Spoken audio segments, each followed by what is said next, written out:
I'm Delta Work, and it's time for a very special Very Delta that happens just once a year.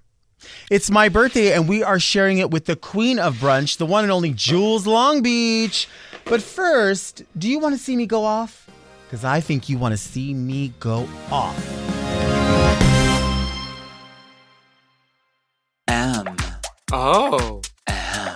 Mom! Are you a lady like me?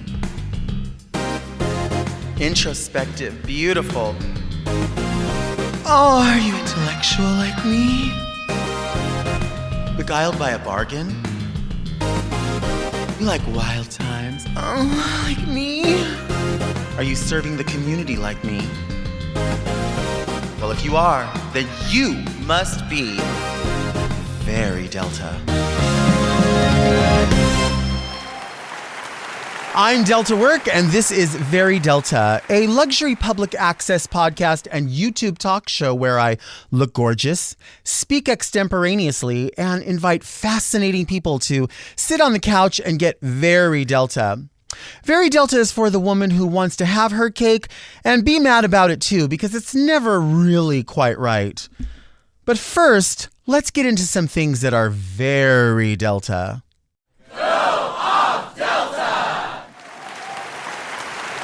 Yeah, it's my birthday.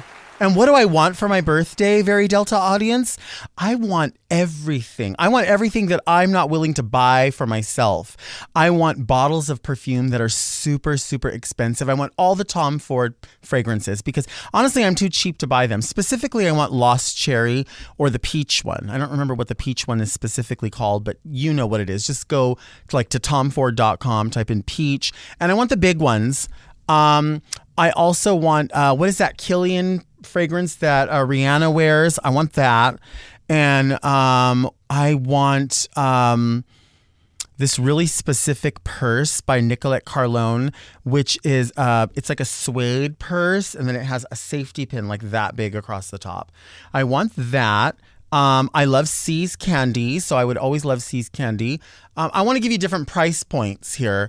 I also want things that you can't physically buy, like a beautiful letter with like a beautiful memory. I think that's lovely.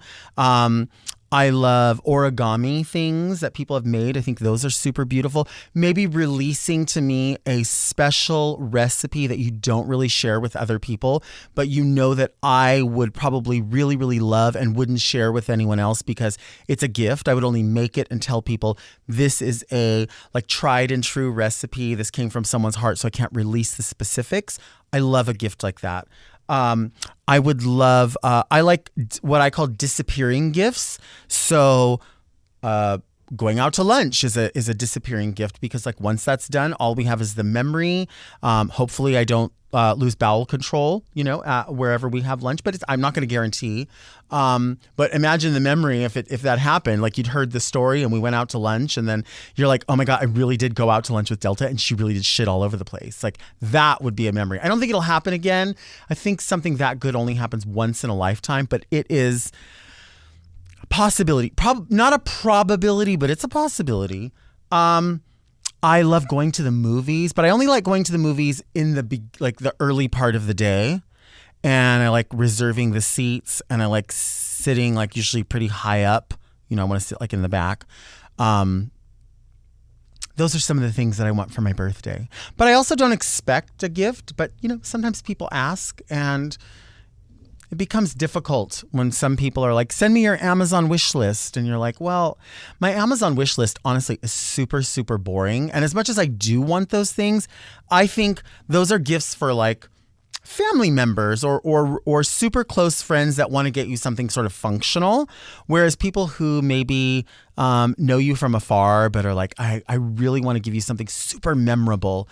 You probably wouldn't want to be the one that wants to buy me the 5-pack of IKEA bags that I have on my Amazon wish list, or what I call my airport shoes, which are the those slide-on Skechers, like they kind of look like shoes for crews, like the ones that you wear like when you work at Wendy's or something.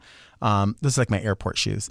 So, I wouldn't want to release that to people because then they would realize like, fuck, you are as boring as I thought you were.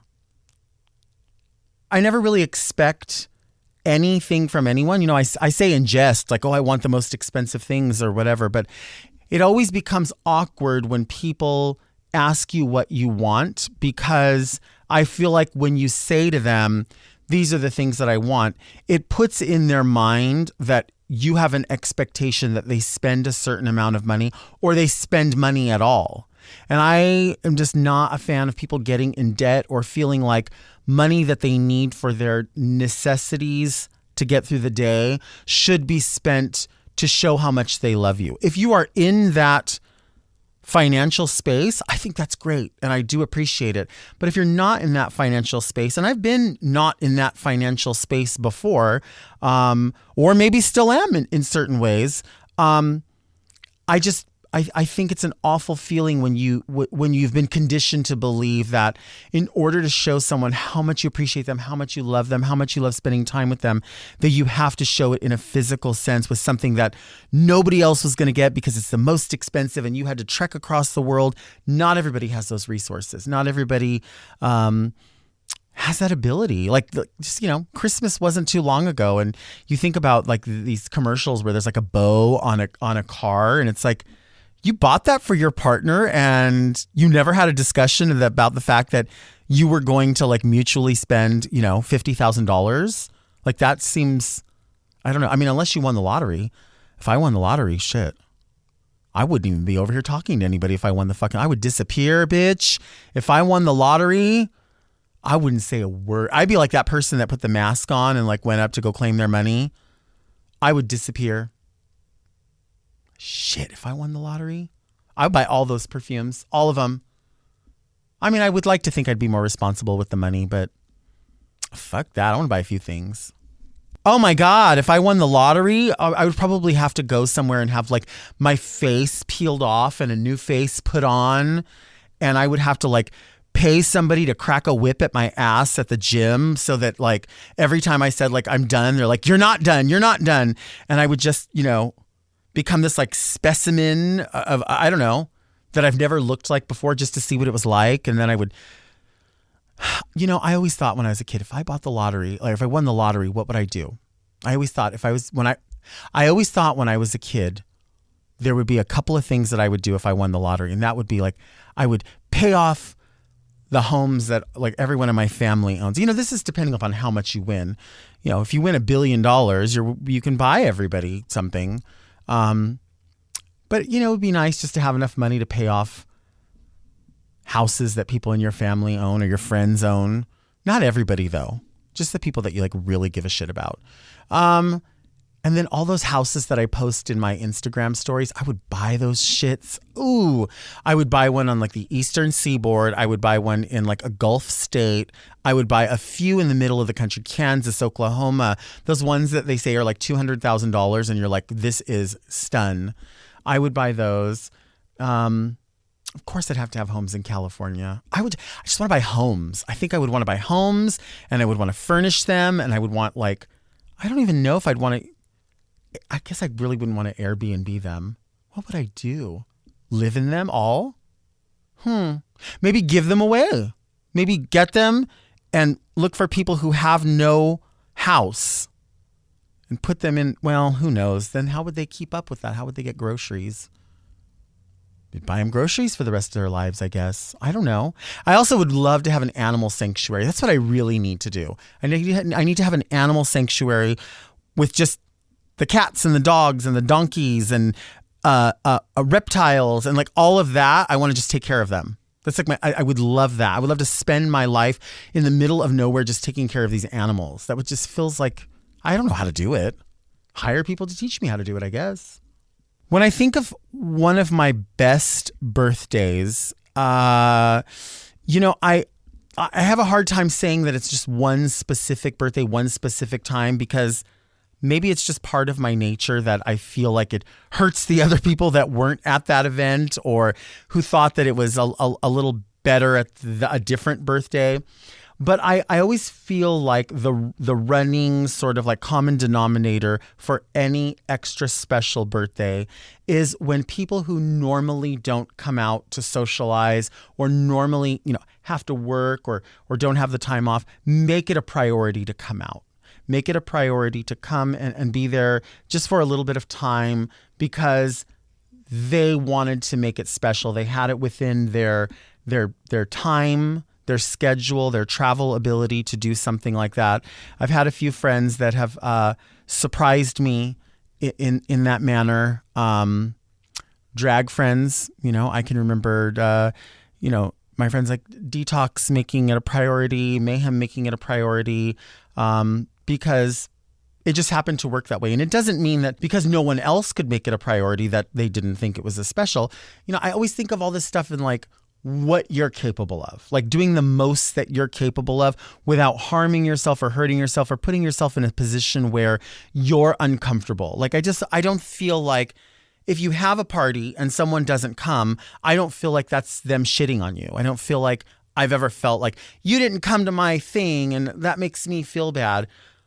I always worry about like what people are going through in their own mind. Like maybe they just can't be around people. Maybe they just feel like, financially it's a struggle, or maybe they just straight up don't have a reason. A lot of this stuff has to do with anxiety. There's a lot of anxiety around not just celebrating your own birthday, but going to celebrate someone else, because we've been conditioned to believe you're not supposed to show up empty-handed. You're not supposed to show up, you're not supposed to go to a wedding wearing a white dress because the bride wears the white dress. And so then you're like, I only have a white dress and that's what I want to wear. And there's a lot of anxiety that surrounds celebrating not just yourself, but celebrating someone else and doing it correctly. That's why I feel like it can be a lot more meaningful when you do something one-on-one. I feel like that just, I would love to say, I want to have a big party, and if you don't come, like it's going to be everything, and you're going to miss out, and we're all going to wear cocktail dresses, and we're going to do this and that. Not everybody is on the same page at the same time, not because they're being fucked up, but because life is happening, and your birthday is not happening. For some people, that's just Monday. And they have a lot of shit on their plate, and it sometimes it's not cake. I've lived the majority of I live all of my adult life as an entertainer, as a drag entertainer, as a show producer, now as a podcaster. So I've worn a lot of hats, and it's so interesting when you do wear so many hats and you do that, this kind of work. You have a lot of different friend groups.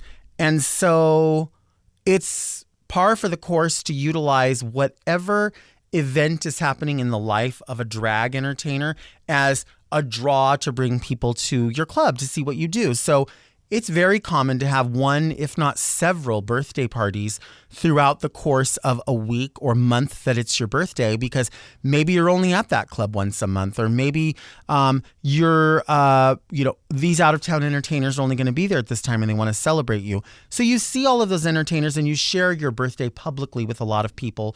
But a lot of those people are just there for, whatever regular Saturday night is happening. So it's an interesting place because people want you to feel celebrated and feel wonderful. But at the same time, you're like, well, I'm also entertaining people here, so I do have a job to do.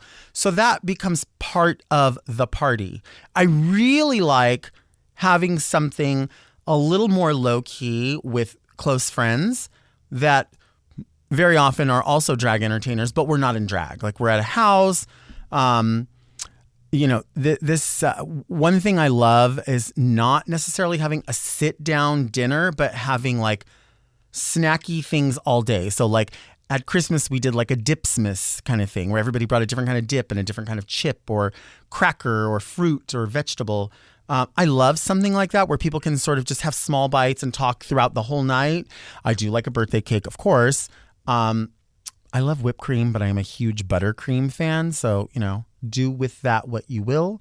But I'm not going to turn down a whipped cream cake, just saying.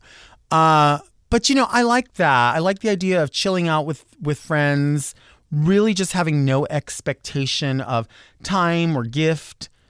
It's, Birthdays, I don't think, are the same at 7 years old that they are at 17, that they are at 27, 37, and now 47. They're just a little bit different. And I'm also a fan of seasonal things. So like when people say, oh, I missed your birthday. No, you didn't. We can go out in February. We can go out, whenever. We can go have lunch. You can buy me a coffee. You can just come over and we can make coffee. That's like that kind of thing. It's not, I say you can take me out. These are for people who are like, I want to do something tangible. Again, not my expectation, but, if somebody has the ability or the time, it's great. But I don't think that means that they love you more or like you more or life is happening. And at 47, I mean, my friends are in so many different directions. Sounds preachy, but like my birthday wish is that they're all doing good. That they're all doing good and that they know that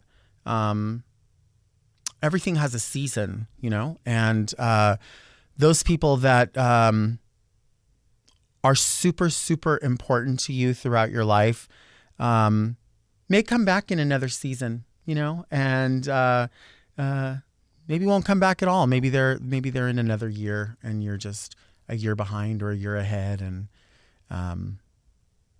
I just like to keep the memories, just keep the memories. And that sounds weird to some people and maybe a little like poetic or something, but really that's the only way you can look at every year as something successful is to look at the memories that you've made and know that, well, shit, I'm still kicking around. I can make some more memories. I suppose your birthdays are always an emotional time, especially when, you consider, I'm not somebody who sets New Year's resolutions, but I definitely think my birthday is a time when I look back at, okay, what happened in this past year? What great things happened? And for me, honestly, 46 into 47, amazing things have happened for me. That things that never showed their face in previous years. This podcast, Very Delta itself, is something that happened in my 46th year that I never knew was going to happen. And I never knew that there were so many people out there that listened to podcasts that would go, you know what?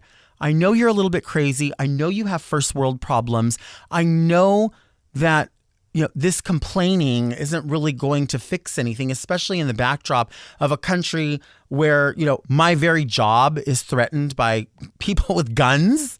I think people see that. And my hope, my birthday wish, if you will, is that when people watch this or listen to this, they know that I know I'm privileged. I know I'm coming from a place of privilege to complain about a soda but the reality is that I never said I wasn't privileged. I never said these are the most important pressing things in the world. I said, this is how I get through life. This is how I get through life. We all have pretty shitty lives. Some, people say, oh, we're all in the same boat. We're not all in the same boat. We're all in the same storm, but some people are in a yacht and some people are swimming. And that's just the reality of it. This past year has really given me the gift that keeps on giving, no pun intended. Very Delta. This is the gift. The people that I get to work with, the subjects that we get to talk about, the people that I get to meet. When this first started, it was like, oh, this is a little replacement, bring in a couple friends, shoot the shit. I know we're only 25, 26, 27, whatever episodes in. This is its own entity. To me, it's its own thing, and it can go anywhere and it can do anything and it can become anything. That's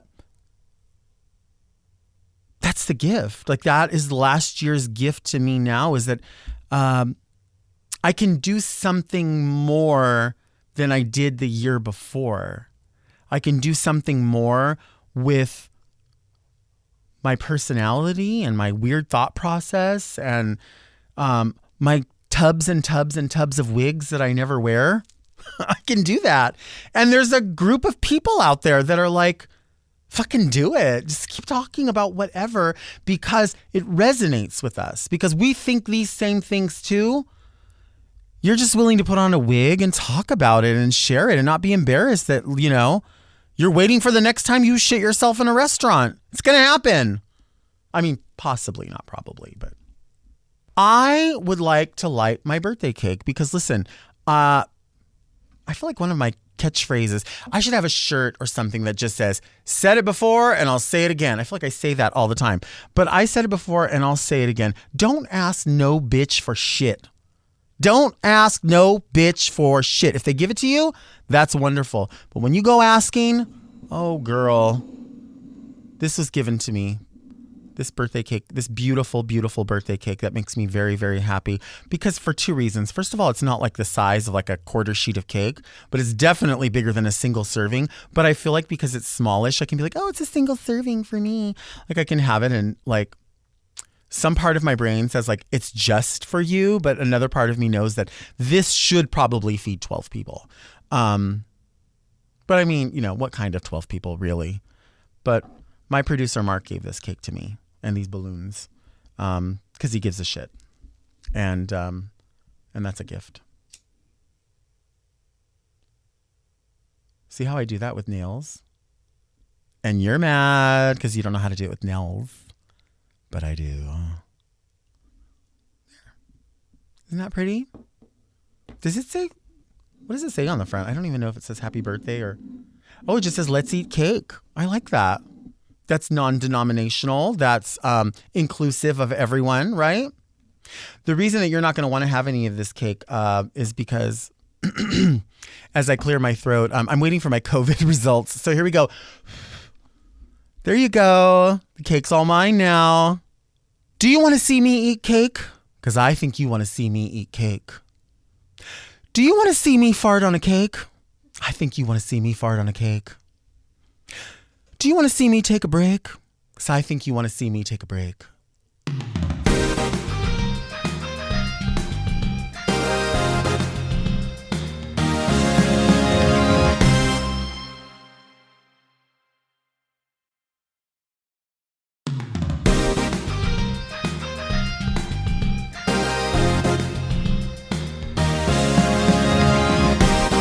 If you like drag brunch like I like drag brunch, then you will say happy birthday to my very dear guest who isn't celebrating a birthday, but I am. So we're going to say happy birthday all episode long. Please show your love to my good friend and yours soon to be as well, the one and only queen of all brunches. She put the foundation in drag brunch, the one and only Jules. Hi. Happy birthday. How are you? Hi, everybody. I'm so excited. I'm happy you're here. Oh, my God. It's almost as exciting as an 8 a.m. alarm for the first of like 5 drag brunches of the day. Right, yeah. right. That's what you do. Yeah. You literally did create, for us anyway, and I know it's arguable to some people in the world, it has been, but you created a foundation for what is drag brunch, certainly in Southern California for sure. We had a lot of fun. For years, our slogan was SoCal's only daytime drag. Mm-hmm. It was. Oh, yes. It was. And talk about some trial and error. Right. The Brunchettes is the gold standard. There you go.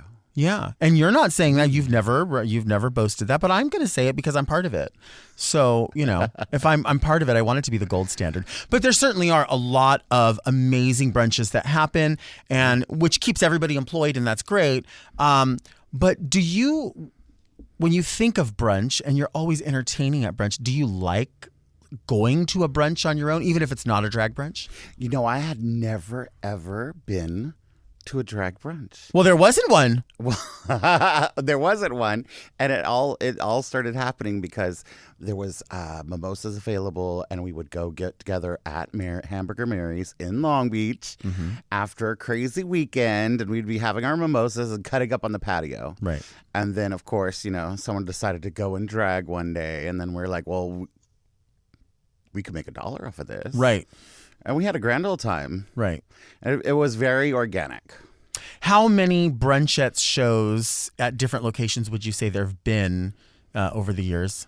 Maybe they're not all here now because it's certainly not the same locations. The amount of venues, I don't know. 7 maybe? Yeah, I think so. And some locations will have like 2 seatings on a certain day. Some will have as many as 4. Exactly. Yeah. It's all supply and demand. What's the magic for an entertainer? What would be like? What would make a good brunch entertainer versus say like a weekday night show entertainer? It's an interesting question because brunch is a very different animal. Mm-hmm.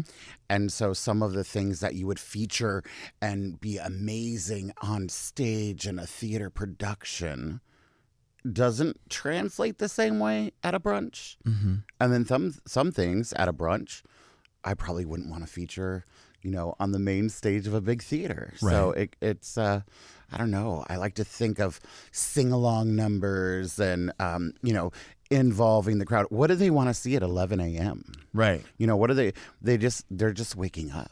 Right. Like, how are you going to wake them up? And how do you wake them up?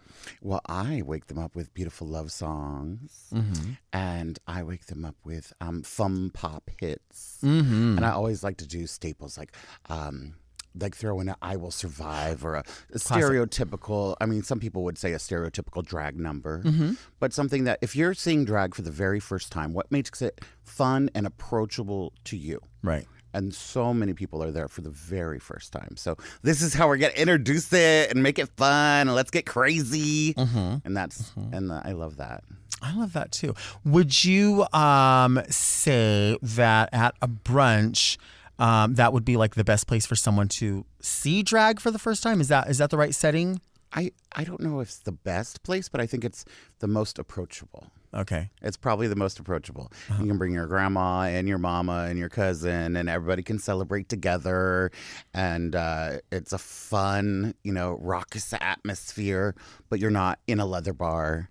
So I think it is very approachable. Right. Yeah. And do you think like in the current climate that we're in, because brunch is generally an all ages thing. I mean, a lot of things at a restaurant space like Sure. Hamburger Mary's would be an all ages thing. Sure. Do you find it any more, do you have to put more thought into anything, or do you feel like if we're doing this authentically, we just do what we've always done? I think with crazy extremist attacks against drag in general, whether we compromise our art for an extreme point of view or whether we decide to carry on with our art in spite of those attacks is always kind of like the fundamental question. Mm-hmm. And if this is your art and art is subjective, maybe you should present that art how you feel is best presented. Nice. I like that. What's your birthday wish for me? Oh my goodness, I forgot. It's your birthday. Happy birthday. I'm so excited for you. My birthday wish for you is patience. Yeah. Patience. No, my birthday wish for you. I don't know. One of the things I always loved is travel. Mm-hmm. And I wish I could get you to like go on a trip with me. Like not a work thing. I just can't like, do get it. out and explore. No. Like let's go see, the Switzerland of Italy. Yeah. That's very Jules. Yeah. The difference between very Jules and very Delta includes patience, includes interest in other places and other things and the way people do those other things. It's so interesting because we've traveled a shit ton together, but we've never specifically, I mean, aside from like a Vegas trip or a Palm Springs, something like that, which is very local for us and doesn't really seem like much of a trip because we always also have worked in those places. Yep. And we always go partake in our friends who are working in those places. We're just not working in that moment. But you are a person who loves travel. You've traveled pretty much the world, but you've also traveled not just for fun, but to open up Hamburger Mary's locations around the world. Tell us about that. Oh my goodness, it's my favorite thing. Well, travel in general is one of my favorite things. And when you're trying to juggle, 20 different shows and different personalities, and different, running a circus. A good way for me to relax and unwind is travel. Like, let me just, if I'm out of the country and not reachable, then that's going to give me some sort of downtime. And so I love it. Like, especially with Mayhem is one of my favorite travel partners. Yes. And we'll be like, oh, we're gonna go to South Africa, and we're gonna, we just did a trip to Tulum, which was amazing. And May is down for an adventure. She's like, oh, We're gonna go swimming in the caves. Right. You know, like she's down, and we all of us have been friends for so long, but she's just the ideal travel partner. I love when I'm that. like, hey, let's get out this hotel room and go, do something crazy, and she's like, oh, But that's who you let's both do are. it. You Oh my really God. are those people. I love it. Yeah. And I like that. I'm trying to get you to get out the hotel room and go to the strip club with me, and you're just like, nah, I'm good. I can't. I get why? But when we talk about travel, though, you have traveled to Open Hamburger Mary's locations, places.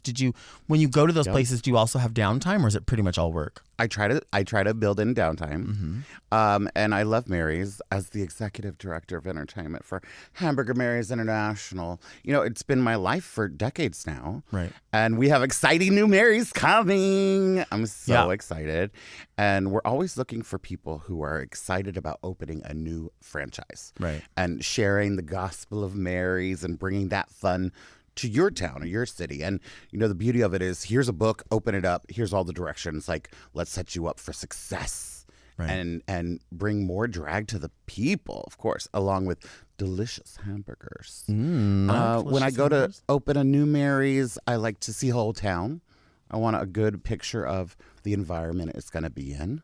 I want to see what else is going on, not necessarily competition wise, but just the feel and the vibe, and like, what do they already have, and what can we bring to it? What can we make? What can we specifically as Hamburger Mary's? How can we enhance the town? Right. Well, yeah, because drag is so different regionally. It really is. And now with, of course, with Drag Race, Dragula, there are a lot of people in those towns that have that platform as well. So they can be incorporated into that because they're already part of that scenery, that landscape. And so bringing them in and showing not just why they ended up with those platforms, but all the people around them that are kind of like-minded as well can totally showcase that drag. And when people who've been to other Marys around the world go to those places, they're like, oh, I see the heart of the Marys, and I see why this one's a little bit different. With the entertainment at Mary's, it's all about who's in your city. Right. Like, what type of drag do you have? Right. Are you pageant drag? Are you campy drag? Are you drag kings? Are you spooky drag? Whatever it is. And I like Mary's to be of true variety. Right. You don't want to see 6 people of the same, 6 of us like going on after each other, all looking the same. Right. And drag is so fun, and it's open to all, all drag is valid. And so we like to, show all aspects of that. Is this why you, me, and Fina are not in the same show all the time? This could be, I think, if that was the case. No, I think Fina's drag is very, very specific to her. And I think your drag is specific to you. And yeah, I think so. I think Fina's very punk rock elegance, and you're very refined, nuanced elegance. And I think I'm just high energy dancer. Yeah, high energy dancer. High energy dancer, high quality romancer. Yes. Yes. Yeah. I mean, when I think of brunch and I think of all of its different phases from, just one seating to going to locate, each location needs something different. And like we said, in West Hollywood, there's 4 seatings because there's people that are constantly, they want to be there at a certain time. Certain people are like, yes, we know that we could come earlier, but we want to be there at that time. That's when we are available. And so it is a game of trying to cater to everyone so you can get, the maximum really attendance all the way around. In the early days of this, though, it was like, really, there was no other template to follow. You had to set that. And what was that like, do you think? I mean, we just had to make it up. There wasn't anything we saw. And remember, this was back when drag was very regional. Mm-hmm. Like, there was no mainstream drag anything. And so whatever city you were in, well, you remember, like, where you were is what you knew. And the rare occasion we went to see drag in a different city, we were just like, oh, my God. Like, what is that? because Right. it was so insular. Right. And kind of like your town and your culture was all you knew. It wasn't shared on the interwebs. Right. So I remember doing paper flyers, you know, there was no online advertising. I remember going out to all the clubs like on a Saturday night and be like, what are you doing tomorrow morning? Like, come to brunch with us. And there was one seating. And we tried it so many different ways. I remember when we first started, it was all group numbers. It was group numbers and choreography, and it was all group numbers. It was like, here's our Spice Girl number, and then we're going to go into Sister Act, and we're going to do our Sister Act, and we're going to go from Sister Act into TV theme songs. Oh, yeah. Well, and all of that too, and then there was offshoots to see, like, to test the waters. There was like Dining with the Divas. I think that's what it was called initially, where it was, let's see if people would want to come for early dinner. Give it a shot. We tried the brunch format in the evening, right? Kind of a similar thing to that, and little matching uniforms. You know, Psychedela loved that. Honey. She was all into it. Yeah, we've tried it. We tried it with all solo numbers. We tried it with groups and solos. We tried it with, originally you would do a group number and then you would walk around as the waitress with the mimosas. Right. And you would refill the mimosas, you know. One of our earliest casts was myself, Psychedela, Tammy Brown. Tammy Brown was like one of the little drag queens that was like, oh, okay, I'll do it. Yep. And Sabrina. Yep. Yeah. And we're talking 2001. It's a long time ago. Yeah. There's a lot of people that have tried to lay claim to, like, we are the original brunch, which, you know, who knows? I mean, you know. I don't want to get into the legalities of it. I wasn't aware of any other drag brunch when we started. Right. And definitely not for years and years. Right. But I'm sure there was other drag brunches. This can't be a novel thing. Right. And because drag was so insular at the time and we didn't have the internet, it's not like now you could just Google, like, drag brunch, right? You know, and I'm sure it happened other places. That would actually be really fun. Let's find out what's the history of drag brunch. Maybe people can comment and tell us. Well, and too, like, it wasn't there. You didn't set out to do, like, the Brunchettes was not set out to be like, let's be the first one who did this and make sure that everyone knows that we're the first. Like, that was not the thing. It was just like, hey, this is really fun for all of our friends. Let's see if something can happen from it. It wasn't like, we're going to do this. We know we're the first ones. This is the competition. Let's go. Like, it wasn't that way. No, it was all born out of necessity. We're going to be here drinking bottomless mimosas on a Sunday morning. Right. I might as well keep the drag on from the night before and make $1. Well, and that's how it started. And honestly, that is how it started. Waking up in drag and being like, let's go to brunch. Well, like, and also too, especially around like prides and stuff, where people are like, you know, there's always that story where entertainers are like, I'm gonna just lay like this and see if I can save this face from 4:00 in the morning to getting to the float at 8:00 in the morning. Yeah, and it happens, and it does happen, and it will continue to happen. Have you done the drag shower? Explain. When you have a long day of drag, and halfway through you're like, oh, things are a little stubbly or things are a little musty. Oh, okay. And say your first show was at 10 a.m. with brunch and you did several of those, and then you have maybe a dinner show, and then maybe you have a nightclub or bartending shift after. Somewhere in that day, you might have to take a drag shower where you literally get in the shower and take a shower, like, neck down, right? And shield the way. It's best if you have a handheld shower situation. And then you shave nose down. Keep the eyes, shave nose down, reapply. I know of people that do that, and I applaud them for that, but I don't encourage it. Sometimes you have to. I don't. I will reapply my makeup. You know how I do. 17, shows in a day. You have to do what you got to do. Because you don't say no to work. Well, I don't. You've never said no to. I will say no to work. I will say no to work. I will. If the wind blows just the wrong way, I'm like, I can't do it. I can't do it. It just happened this week. We were texting this week about work, and I was like, take me out of it. I'm not going. And they were like, okay, calm down. It's going to be this way. It's a simple fix. Listen, Mark will tell you, Big Dipper will tell, Margot, everybody knows. Like when you said in the beginning, your wish for me is some patience. I love that you said it just happened this week. It happens every week. It does happen every week. It does happen every week. It happens all the time because I have no patience. It's like, girl, we got you. It's fine. But you're the way your brain works initially, it's like, oh, absolutely not. Yeah. Burn the house down. I'm a defeatist. It's not that crazy, girl. It is. Let's take a break. We're going to take a break and we're going to talk about why it's that serious. Let's take a break.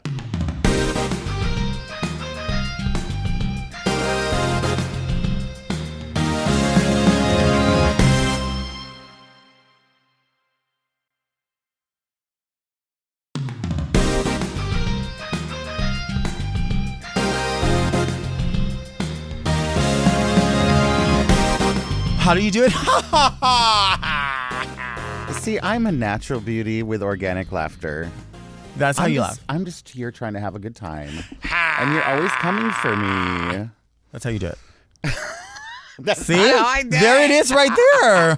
Shut We up. are back with my extra special guest, my birthday guest, the one and only Jules. We have been rolling together for so many years, and it's always weird when I say this to people, but literally since the turn of the century. Since the 90s, yeah. Since the 90s, since the turn of the century. Of course, we met at Oz, like many of our friends did, in Buena Park. We met before Oz. We did meet before Oz. And we met at the... 7969. We did meet at 79. Well, I don't know. It's interesting because we might have different origin stories. Like a No, Marvel it's the universe. same. It's the same. We met at 7969 is Peanuts. We reference it as both names. And this was a time when we were still wearing stripper platforms. Tall acrylic stripper platforms. We were wearing those. It's so funny now because I'll wear my lady like Debbie Clears, the single soul little Debbie Clear, and then when the girls they'll be fucking around with platforms, and I remember one of the girls had one and they were like, oh, put it on, imagine you in that, and I'm like, imagine me in that. Honey, I think they forget that we weren't always these same people. I've said it before, I'll say it again, I've been many different women, and so have you. She's been many different women and a few men. Yeah. No, we used to teeter around on those crazy tall clear acrylic stacked. I mean, they were insane. Fast forward to now my podiatrist is like, you can never wear heels again. Yeah. Here's a prescription for your shoes. Like what? And I'm all, where can I find another pair of rhinestone tennis shoes? So when we met at Peanuts, this is again the platforms. I think you were probably wearing maybe some mix of denim, maybe. I was wearing, if we think, I don't know what I was wearing. We probably have a picture of it somewhere. Yeah, we do. If we think of back in the day, I was probably wearing a pair of blue jeans with a blousey kind of hippie-ish, what was that, late 90s trend? That was the look. That was a ruche top kind of Anastasia was down. popular. Yes, I'm out of love. That was the look. Free. And then you know who else was wearing stuff like that at the time was RuPaul. Oh, there you go. Because that was, how do I look? How do I feel? And Delta's wearing a lovely, if I think a micro floral print, very Melrose Place, kind of like 90210, sheath kind of dress. And what I do remember is we both had flat wigs and eyeglasses on. We were wearing eyeglasses at the time. And shake and go wig. Not a lot of teasing. No, we didn't need any of that. We were out front talking. We were fresh. We were new. We were we were female impersonators, and we thought that's what it was. That's all it took. Because really, the backdrop of the time was kind of that. I mean, that's what people were doing. Yeah, it was female impersonation for sure.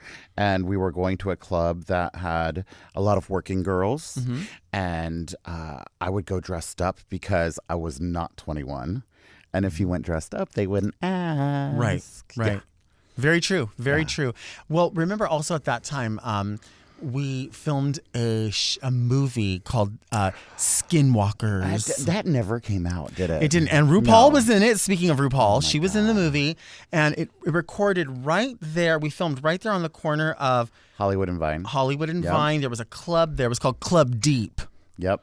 It's since burned down or got whatever. And I remember we were out. Everyone was outside, and Jules was coming down the hill. She's like, "Oh, I'll be there in a minute." I was a little late. And she looked like, if you don't know who it is, but she looked like Charlene Tilton, and the hair was just up, and she had these big butterfly glasses on. God. The platforms, a cigarette like this, just teetering. And we're talking down the hill in these shoes. Yeah. And that was such a different time. Walking down Vine and at 11 a.m. Oh, yeah. Broad daylight, and thought nothing of it. At all. Nothing of it. Like, oh yeah, I was stuck in traffic. I'm well, you know what's interesting is even though it was before Drag Race and all of that kind of stuff, there still wasn't as much at that time it was.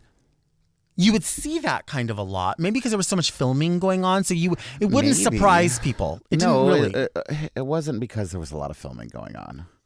You saw that because people were working. Not on that corner. Well, not those girls on that corner. There were some girls on that corner working. But our girls were on Santa Monica Boulevard. Which is a couple boulevards down. Like each street had a specific industry. Right. No, that's very true. And the boys were in, Vaseline Alley, and the girls were on Santa Monica Boulevard. Right. And it was this was before Backpage and all the ads. Who was in that movie with us was also Apollonia. Apollonia was in that movie. Yes. Yep. Oh my gosh. I remember having to make out with someone on that set. Oh, you remember that? Mm-hmm. Mm-hmm. Did you get to make out with someone? I did not get to. I don't think. No. Did I get to make? No, certainly not on camera. Anyway. It was also our first dance club. Have you ever been to a silent dance club?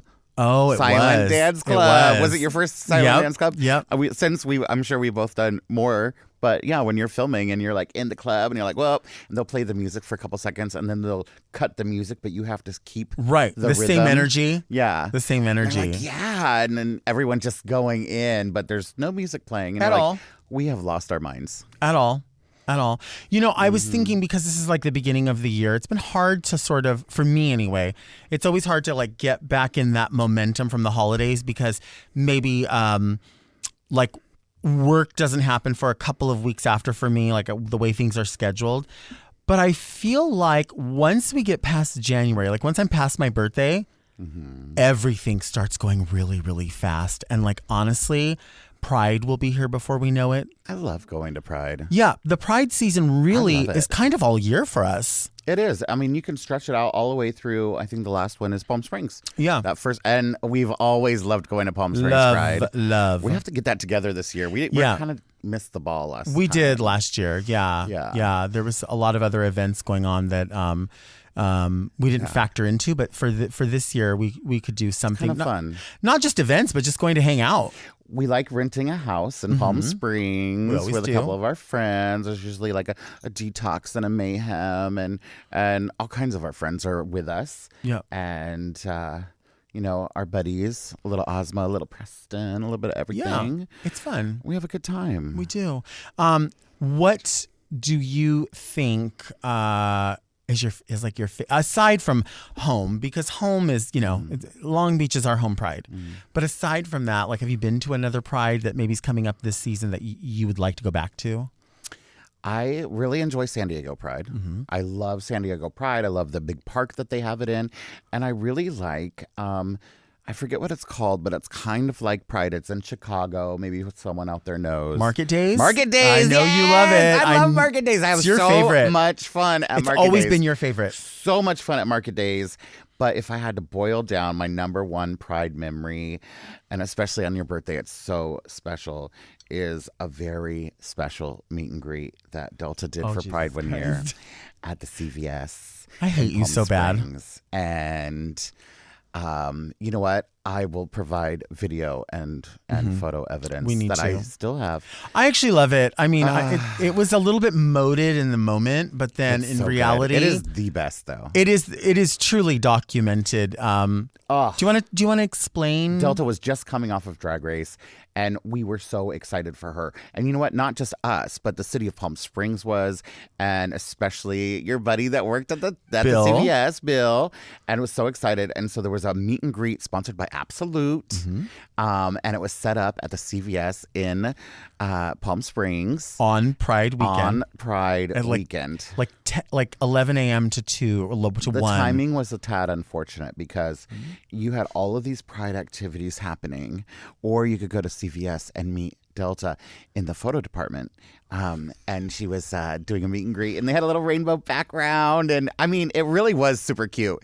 And we were fangirling. I mean, myself and Philip Dominguez and Zach Sire. Zach Sire's an asshole. Well, I mean, yeah. So are we all. But everybody was there. Ozma was there. Roz was there. So excited. Everybody was there. And it was Davey happening right after Halloween. And so if you have any super fans out there, I had purchased multiple items of Halloween clearance. Wigs and I think there's a pair of pantyhose, maybe some ladies' protection, a couple different items, definitely a Coty powder. And I had Delta sign them at the CVS meet and greet. Because nobody else showed up to the meet and greet. Well, except for all of my asshole friends who all stood there, and then there was a special announcement made. Delta Work from RuPaul's Drag Race Season 3 is in our photo department doing a meet and greet and signing photos. Come on over and meet her. She's a great woman and a great person. So don't be shy. Come over to our photo department. Everything about it was really cool. And even if you were emoted in the moment, looking back, like that's just one of the best memories. It was It was funny. It was funny then, and it's funny now. But it's so interesting now. Because really, if you broke it down, like she said, like our friend Bill, who I met through that. Bill was the manager at CVS, and they had this budget through Absolute, and Bill created this massive basket for me that had all of the Absolute Pride products, and then it also had in it like makeup, just different kinds of powders, and so many beautiful things. Neutrogena literally line, got paid. All of the Neutrogena stuff got paid amazing. Like really, truly got paid very, very well. It's just one of those things. Like you said, there's a list of activities, and people are like, "Well, we know her. Like she works." I mean, I had been working in Palm Springs at that point, 12 years or so. I think it was a scheduling snafu, honestly. Like, let's put Delta's meet and greet up against like the Pride Parade. Like, it was whatever. Well, regardless, things happened. It was fucking ridiculous. It was hilarious. And the video to this day, that video comes out at least twice a year. So good. Only because our friends, usually prompted by Jules or Zach, will be like, "Oh, I think this video needs to come out again." Delta Work from RuPaul's Drag Race Season 3 is in our photo department doing a meet and greet and signing photos. Come on over and meet her. She's a great woman and a great person. So don't be shy. Come over to our photo department. Bitch. I mean, it's so good. It's so good. And I still have all those signed items locked away in the archive. Fucking I loaded. still do. I love history, and I love our history. I love your history. I do. I'm a huge history nerd. So any museum, I mean, I will go to a museum about stuff I don't even care about. Just read the plaque. You do. But in keeping with that, I like our history. And I like when you're over at the house and we'll like pull out a big box of photos. Oh, that always has to happen. There's always different ones. There's always different ones. The originals with the negatives. Like, talk about old school. Talk about old school is right. Oh my gosh, I love it all. We'll have to put a book together. Should we do a book? We should. I want to do a lot of books. Delta? Would books be very Delta? We should do a book. We need a lot of books. Yeah. Let's take a break.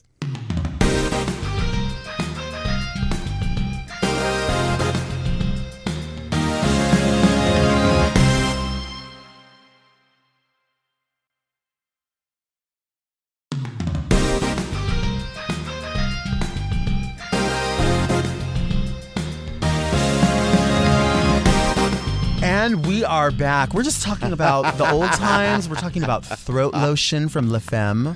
La Femme Cosmetics, the best pigment, I still say today. Ever. Hands down. Yeah, I love it. I love it. I'm not going to tell anybody any secrets about what we know about it and how we can still get it. But you can't just give it away. Give it away. You know what? A lot of times I buy La Femme products online from a great company called Makeup Mania. I buy from them. Yeah.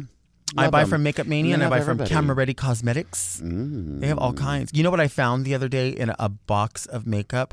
Sitting at the very bottom was a pan stick. Not the original one. Remember when they took it away? The Krylon TV pan stick? Or? No, the original Max Factor pan stick. Oh my God. They got Those rid were of the it. only right ones. Remember they got rid of it and then they brought it back for a minute, but only in the UK.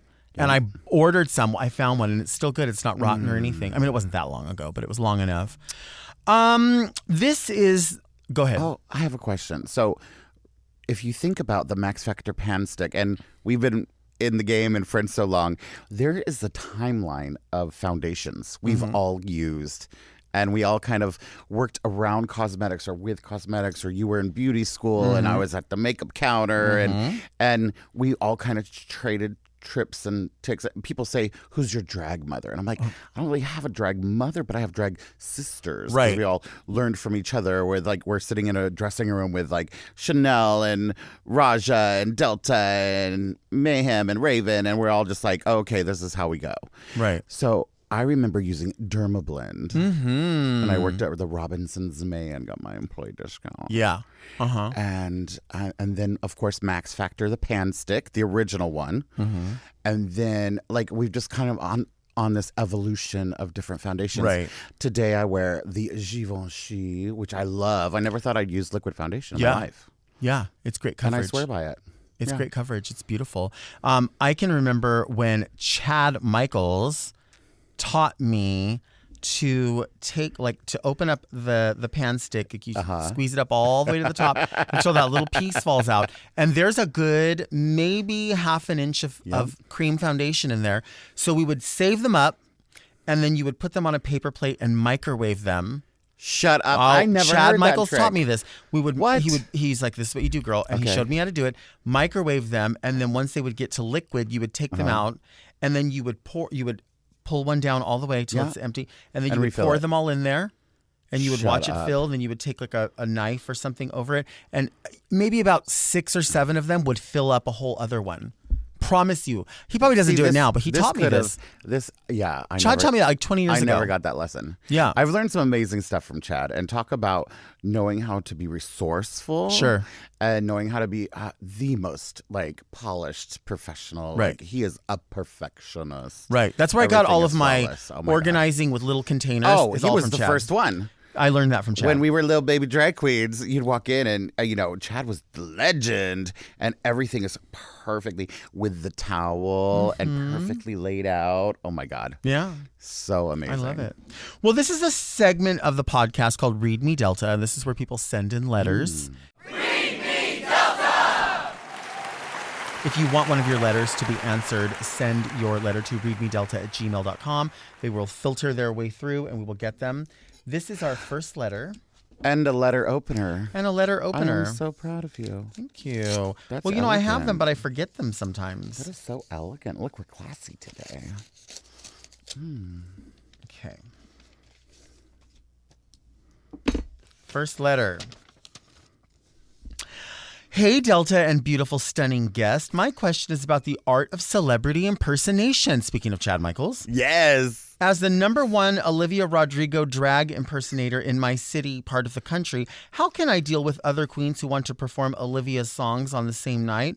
It's hard not to be jealous and feel like they are coming for my brand that I worked so hard for. Half of these bitches wouldn't know Olivia if it wasn't for my work. Best regards, Olivia Holes. Oh my God, I love that name. Yeah. Olivia Holes. Wow. They are known as the #1 Olivia Rodrigo drag impersonator. I don't know where they come from specifically, but maybe the local newspaper announced that was their title. Or maybe they did a poll amongst all of the people at the IHOPs. Well, it makes sense because their name is Olivia Holes, so I think they've done a few polls. Yeah. Yeah. So they've polled to see, and apparently the people have spoken, or because a person would never lay claim to, that they are the best at that. Oh, I think they would. You think so? I think that's good PR. Just Really? make it up. You know what? Don't wait for a poll. Don't wait for an award. Just tell people I'm the best one. Really? Fake it till you make it. Why yeah. not? Well, some people do believe in that. I always, when we were talking about Chad Michaels a minute ago, and we, I can remember.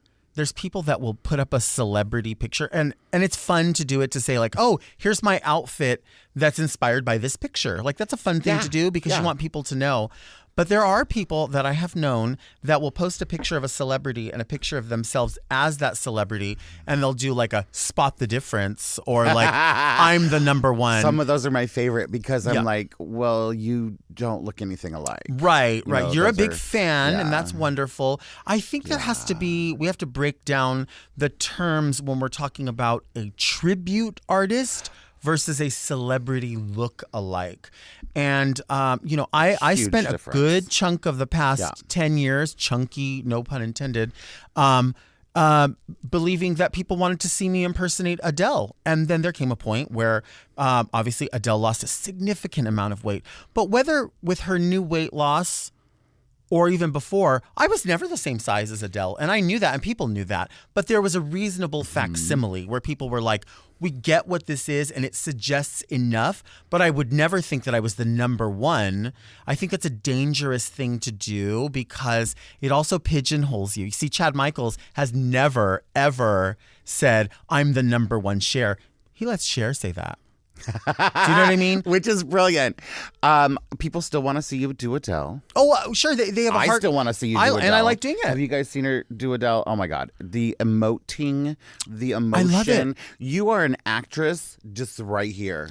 Well, just with thanks. your eyes, and very few people can do that. You are like the number one lip syncer I know. It's ridiculous. But we can't tell people. You portray Adele and the feeling and that tribute, like you're saying, like the tribute artist and the celebrity look-alike. Celebrity look-alike is so difficult and very few and far between.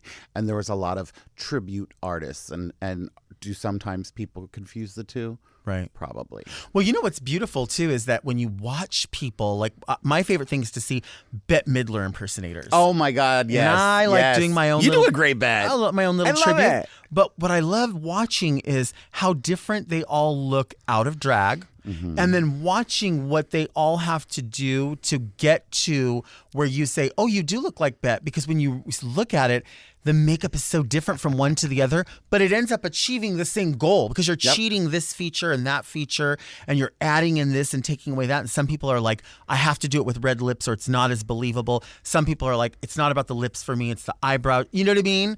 I think it's the magic of it. It's fierce. An interesting way to study it as well. If anyone's going into celebrity impersonation, it's an interesting way to sub it by other impersonators and what they have in common. And those probably will help you kind of filter down what the essentials are. I definitely remember studying faces. Remember Kevin Aquan books? Oh, my God. And when Delta and I were very young, you had to be a celebrity impersonator. Right. Like, that was the thing. And at least in our region of drag, right? You had to have your celebrity lookalikes, and so we all had our like little celebrity moments, and we're like, okay, we're gonna work on them.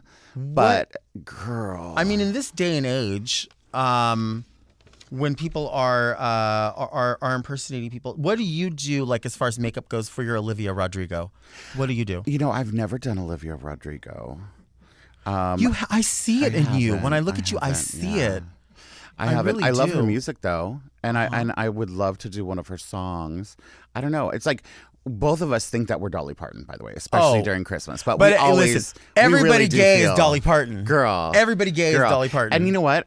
Whether or not you look like Dolly Parton, I've never not enjoyed a Dolly Parton performer. I 1,000% agree. Sometimes the tragic ones are the best.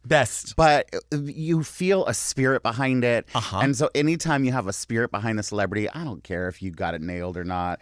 If you are living, the audience will live with you. This little girl's worried about other people coming for her. What Olivia. do you say to her? Because you work with a lot of people. You book a lot of girls. Lord. And I've heard the same complaint before. Yeah. I said, well, a couple things. You could make, if you're on the same cast, you can make clear your intention before showtime. So, hey, we're all in the same cast together on Thursday. I plan on performing this song by Olivia Rodrigo.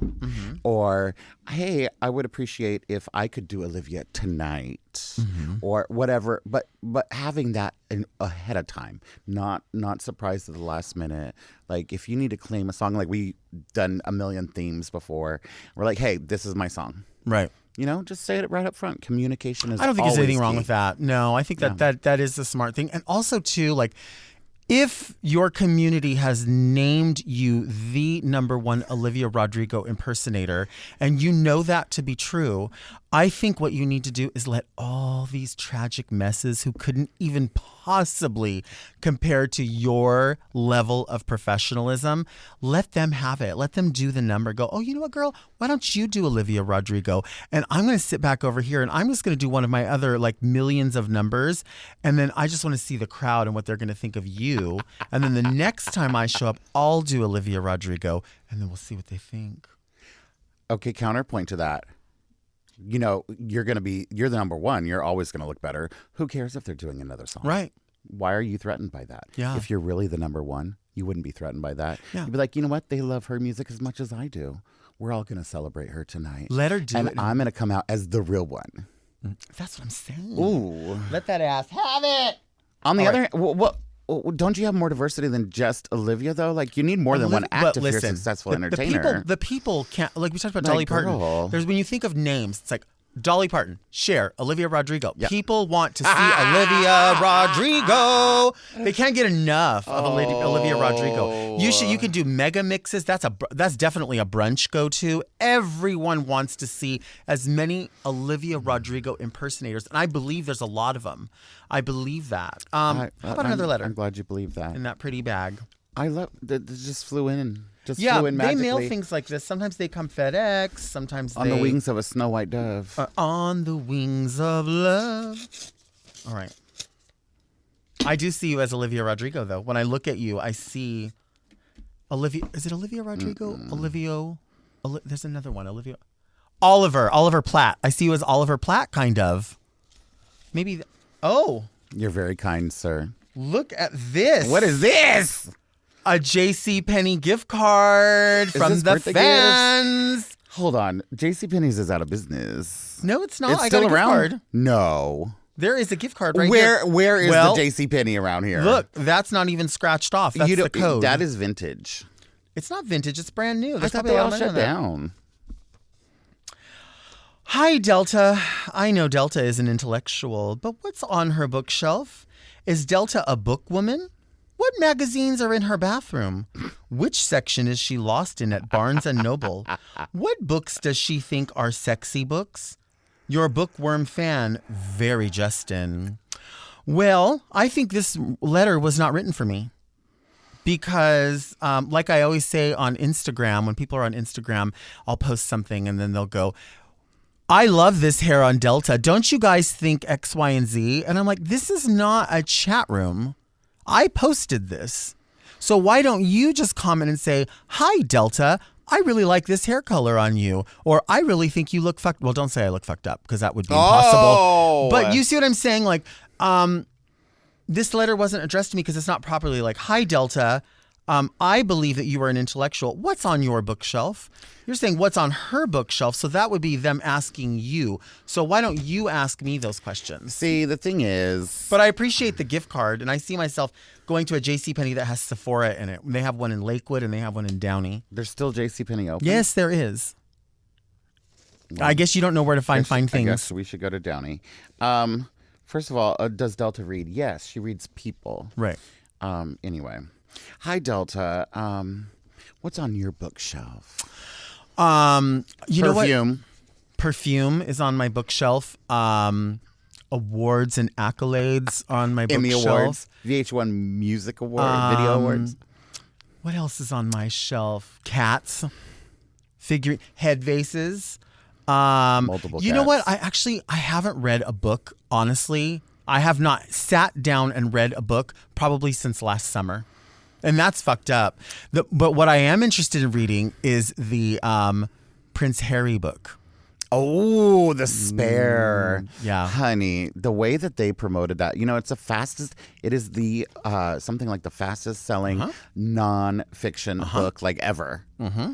And the way that they leaked it and like finessed it and came out with the salacious details. I don't know if they did it or the press is so hungry to rip these people. I'm ready for it. Like they went in. Have you ever listened to audiobooks? I listen to audiobooks every day.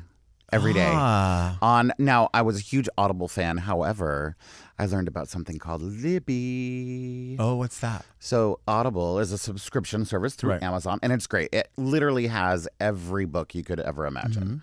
And you pay a monthly subscription, and you have like 1 credit a month. You can listen to a book, and then there's a bunch of books included. However, on Libby, which is a free app, anyone can get it anywhere in the U.S., maybe abroad, I'm not sure.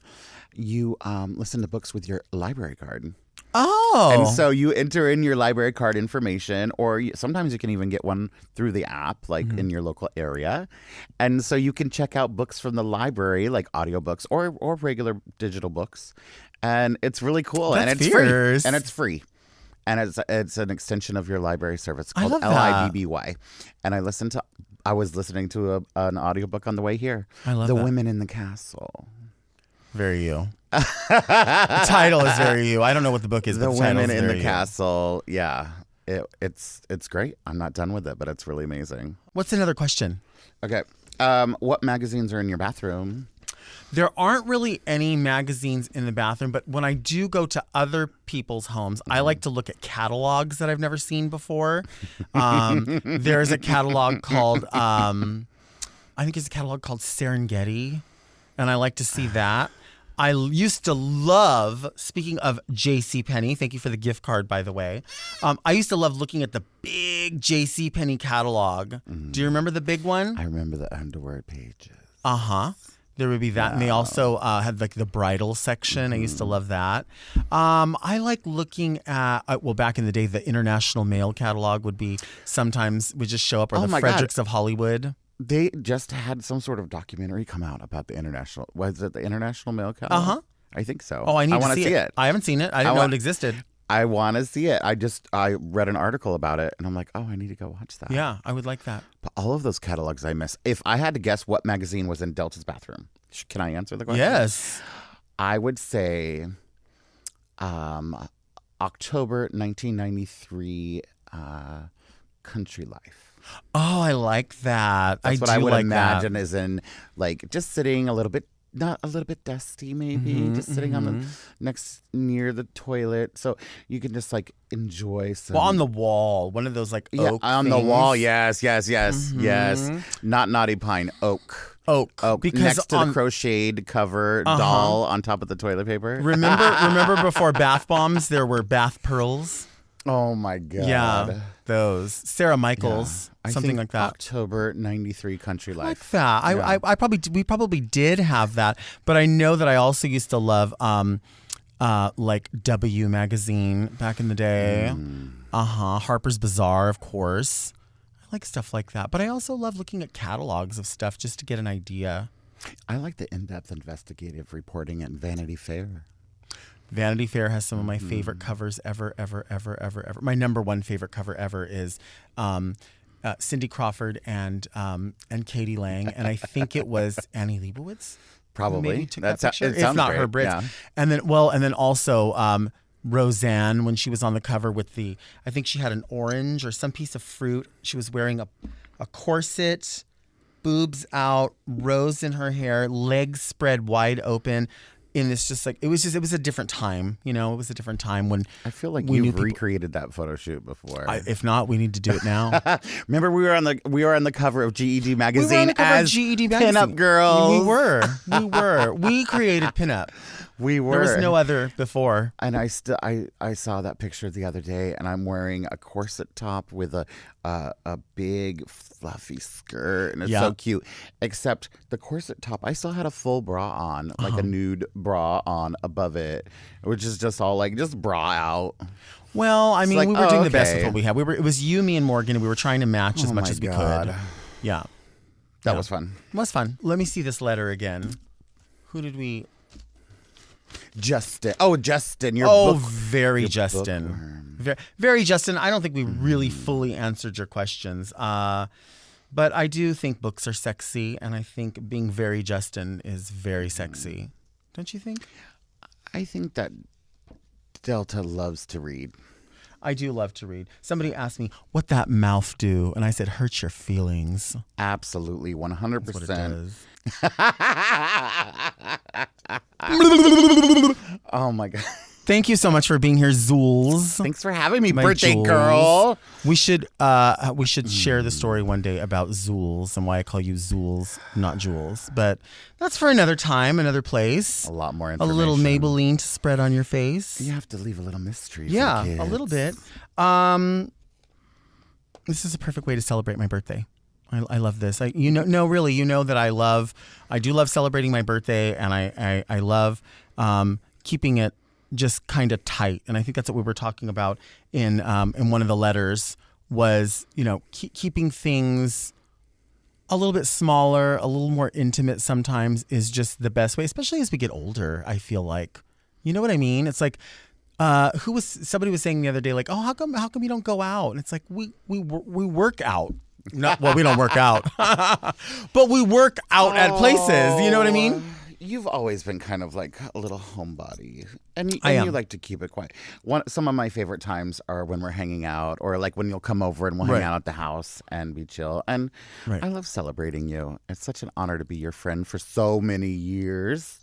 And I love you. Happy birthday. Thank you. Thank you for being here.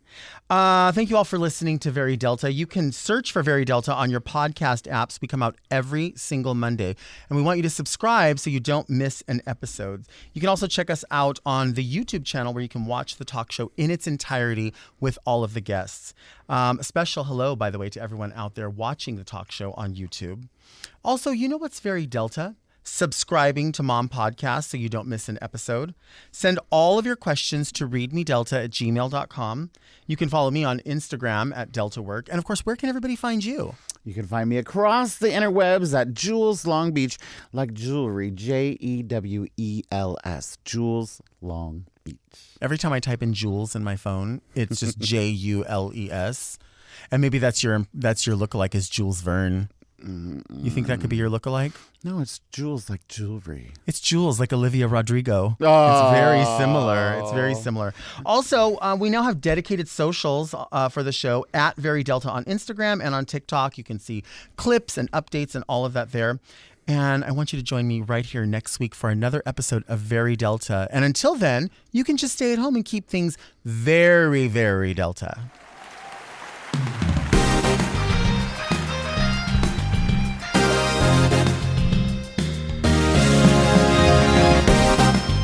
To listen to Very Delta one day early and ad-free, sign up for Mom Plus at mompodcasts.plus.